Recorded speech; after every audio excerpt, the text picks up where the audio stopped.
To uninstall CrashPlan, you'll need to perform a few steps depending on your operating system.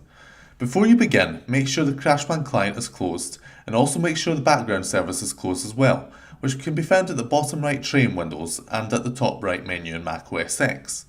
Now if you're using Windows, simply search for the Add or Remove Programs wizard using uninstall as the keyword. Then once the wizard loads, find CrashPlan in the list of applications and click uninstall to follow the steps and remove the application from your device. If you're using Mac OS X, you can use the installer file itself to run an uninstall script. Simply double click the installer to mount it. Then once the window loads, you can double click the trash icon to begin uninstalling. Follow the steps to remove CrashPlan from your device. If you need a copy of the Mac OS X installer to do this, simply visit the download page on CeeJay.com. And if you ever get stuck, you can visit help.ceejay.com, where you can search for answers to frequently asked questions, or contact us directly by placing a ticket with us or giving us a call. Thanks for watching.